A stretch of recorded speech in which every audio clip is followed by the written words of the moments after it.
So, good morning everyone. Ipatawag ta mo karon para mag-plan sa ato ang product na i-launch for this coming Christmas season, which is ang kaning recycled nga parol. So, karon mga yung thoughts or suggestions ninyo nga pwede natong gamiton or materials na itong iwanan. Pwede rin sa kanang ako suggestion lang is kanang straw bitaw. Kanang namaya na yung mga nakaligyan lang sa kilid-kilid like they're be using straw. So, kanang nang throw away. Ato na lang gamitan para recycle na lang.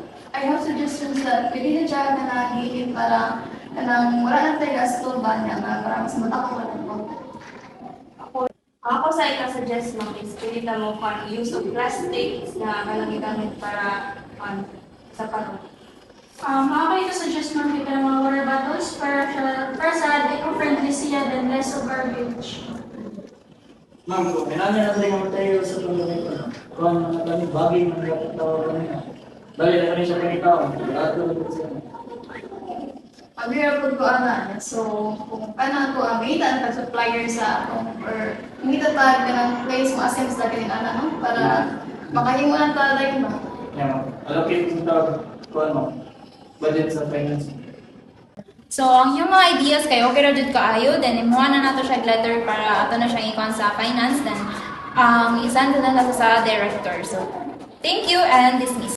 So, good morning everyone. Gipatawag ta mo karon para atong istoryahan or ang process sa ato or updates sa inyong mga products.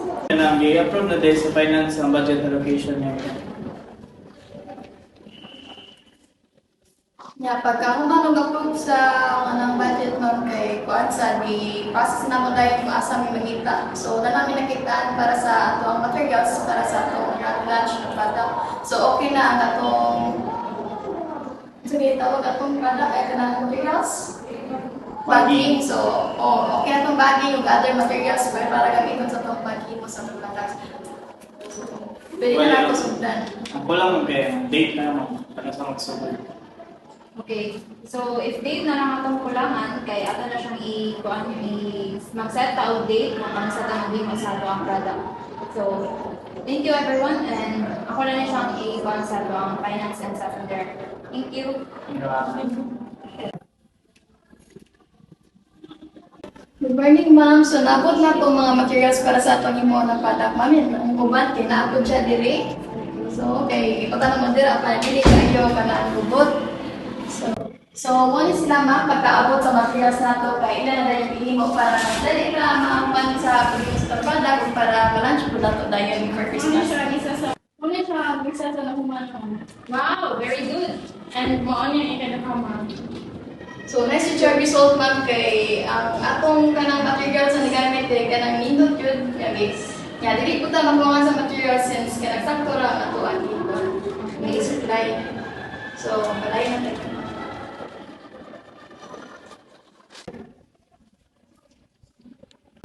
Hi, good morning everyone. Mag-asa ang stocklet na yung mga finished products na pwede natin pa-deliver. Ayos ma'am, maon yung dira ito ang finished product. Yeah, pwede sa di mo check if na by damage or okay. Okay, so as long as inyo siyang i-check daan, pwede na ito siya ipa-deliver. Naray delivery guys sa gawas, pwede na siya i-check. Okay, ma'am. Thank you, ma'am.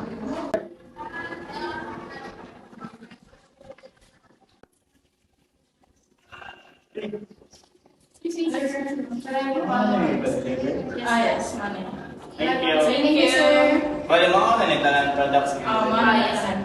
Thank you, sir. Just for page.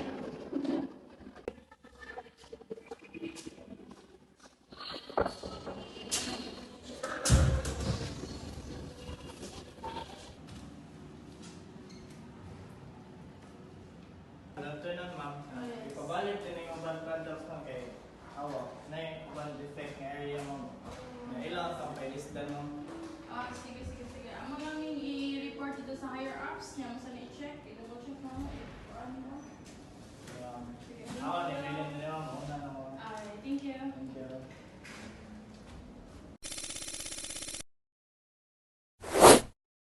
So ipatawag to mo karon diri kay ako nabantayan daghan kay tag-excess pag last month. Nga naman tanawa ganing nasa papel, tanawa ni nasa report of. Daghan kay tag-excess. Naunsa naman taan ni? Hilom na lang taan ni na meeting. May mutubag gani. Maayo pa ninyo ko na. Maayo ko sa past data sa inventory. Maayo ko past data sa itong sales, sa itong data analytics, customer service, nga survey. Kailangan na ako para makaplano ta sa itong demand and planning management.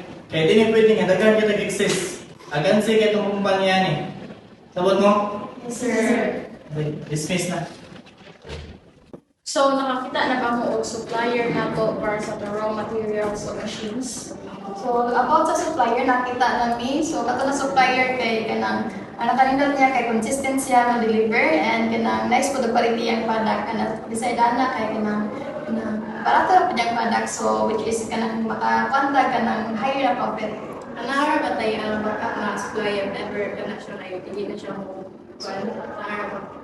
So, naanap po si supplier B. So, si supplier B, siya ra atong kanang kontakon dayon if ever dili maka-deliver product si supplier A, which is katong una tawag supplier A.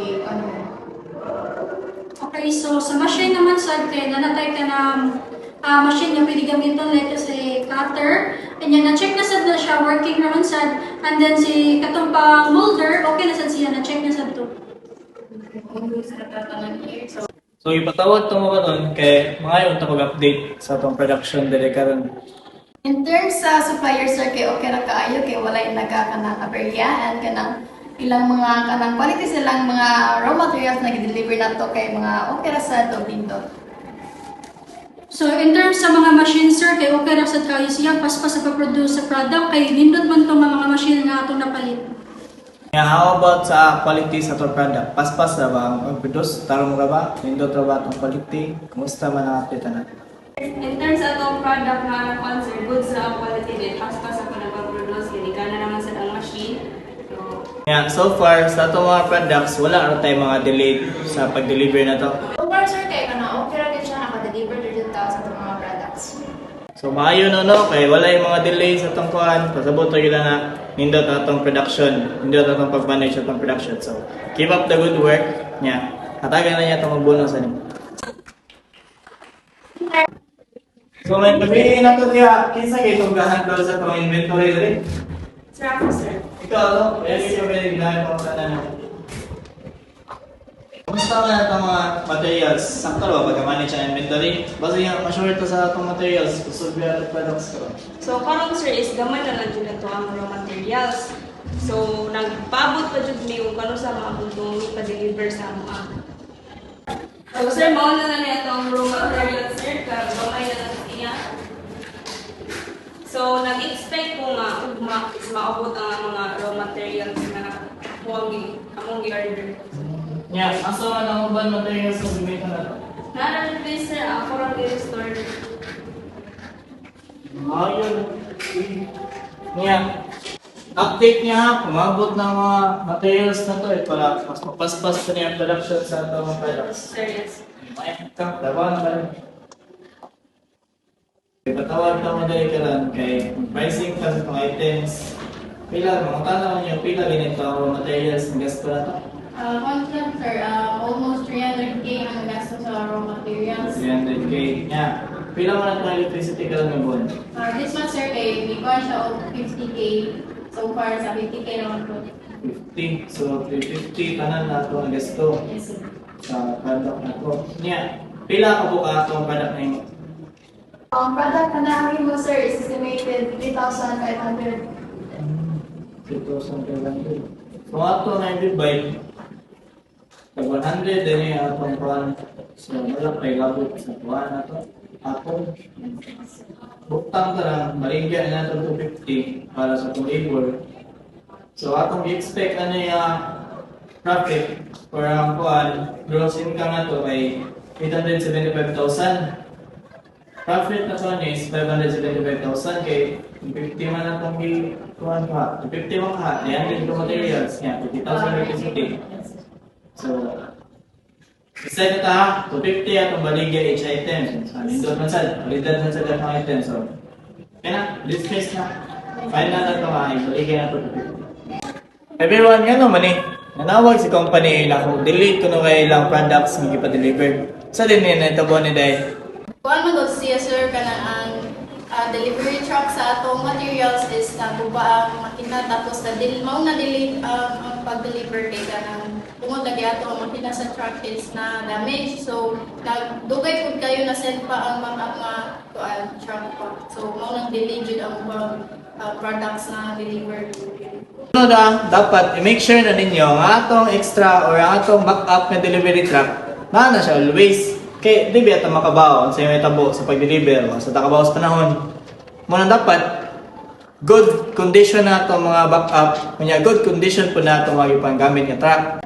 Kaya magsige na reklamo itong mga kuan, supplyan sa itong mga products. Kita ilgan sila, mga hawa na sila. Kanya make sure lang po atong mga truck maintenance yun na siya permi. Kaya para dito magkabiriyan ng funds po na ito Yes, sir. Next time, sir, amo na siya i-make sure na ato ang products kayo all good, sir, dud. Ang ato ang mga backup, sir, ato ra dun na ato ra mga ikuan. And then, also, sir, atong transpo, ato ra na siya ikuan, sir. So, don't worry, sir, next time kay amo na siya i-make sure. Sige, make sure na ninyo ha. Dismiss na ta. Mawara to. Okay, sir. So everyone, patawag na mga nandali. Kaya good news ninyo. Kita man atong sales ka ng buwan, mas taas siya kumpara sa last month. So kapasabot ko na, atong supply chain management to effective kasi tanan kay paspas atong production. Nindot atong quality ang i-provide. Kunya, wala gito yung bili account. Kabantay mo karong buwan na. Yes, sir. Diba? Dapat, i-maintain na nato siya. Dapat, permi na siya na maintain na nato. Constant na na siya. Kaya para, abante, pasakta na itong goal, ha? Yes, sir. Yes, sir. Ah, Tugyod. so, nikamo siya, dapat continuous niya sa nga niya. Yes, sir. Okay, Kaya wala sir. ka kay, atagan na itong bonus niya. Yes. Okay. Okay, pala yung mga trabaho. Yeah, dismiss na meeting. Yes, sir.